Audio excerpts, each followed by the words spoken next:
जय माता दी। आज हम प्रस्तुत कर रहे हैं माता दुर्गा का वह दिव्य रूप जिसमें वह महिषासुर नामक राक्षस का संहार कर रही है। देवी दुर्गा शक्ति की अधिष्ठात्री है और यह चित्र हमें उनकी अद्भुत शक्ति और साहस और करुणा का स्मरण कराता है। चित्र में देवी दुर्गा को 12 हाथों के साथ दर्शाया गया है। हर हाथ में एक एक अस्त्र शस्त्र है, त्रिशूल, तलवार, गदा, धनुष, बाण और अन्य आयुध। ये केवल अस्त्र नहीं है बल्कि हमारे जीवन की रक्षा करने वाले दिव्य शक्तियों का प्रतीक है। आप देख सकते हैं कि देवी अपने वाहन सिंह पर आरूढ़ है और सिंह यहाँ केवल एक जानवर नहीं बल्कि साहस और अदम्य शक्ति का प्रतीक है। जब हम जीवन की कठिनाइयों से लड़ते हैं तो हमें इसी शेर जैसी निडरता को धारण करना होता है। चित्र में महिषासुर जो एक दैत्य था भयभीत होकर देवी की शक्ति के सामने खड़ा है। यह दृश्य हमें यह सिखाता है कि चाहे कितना भी बड़ा अहंकार क्यों न हो, सत्य और धर्म के सामने टिक नहीं सकता। देवी दुर्गा का रूप हमें यह भी बताता है कि नारी शक्ति केवल कोमलता और करुणा ही नहीं बल्कि वह समय अब आने पर संहार का रूप भी धारण करती है। आज के युग में यह चित्र हमें प्रेरणा देता है कि हर स्त्री में असीम शक्ति छुपी हुई है और हर इंसान में वह साहस मौजूद है जो किसी भी अंधकार को मिटा सकता है। इस चित्र को ध्यान से देखिए। देवी की मुस्कुराती हुई आंखें हमें यह विश्वास दिलाती है कि जब तक हम सत्य के मार्ग पर हैं तब तक माँ की कृपा हमारे साथ बनी रहेगी।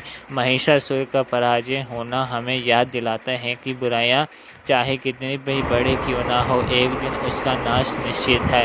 आइए हम सब मिलकर माता रानी के इस स्वरूप को नमन करें और उनसे प्रार्थना करें कि हमें शक्ति और साहस और धैर्य प्रदान करें।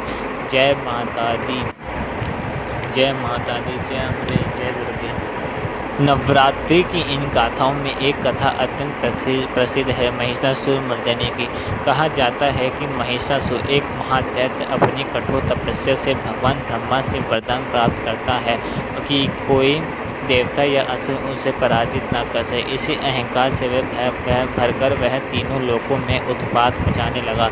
देवता परास्त हो गए और उन्होंने माँ आदि शक्ति का आवाहन किया। तभी त्रिदेव ब्रह्मा, विष्णु और महेश ने अपनी अपनी शक्तियाँ समर्पित की और उनसे प्रकट हुई देवी दुर्गा 10 भुजाओं से सुशोभित सिंह वाहिनी महिषासुर और देवी के बीच युद्ध कई दिनों तक चला। कभी वह दैत्य हाथी का रूप धारण करता, कभी सिंह का, कभी भयंकर राक्षस का, लेकिन अंततः जब उसने भैंस का रूप लिया तब माँ दुर्गा ने अपने त्रिशूल से उसका वध किया।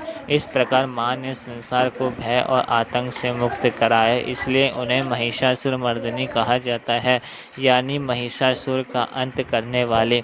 आज भी जब हम नवरात्रि या दुर्गा पूजा मनाते हैं तो माँ की इस विजय गाथा को याद कर अन्याय और अहंकार पर सत्य और शक्ति की विजय का उत्सव मनाते हैं। प्रेम से बोलो जय माता दी।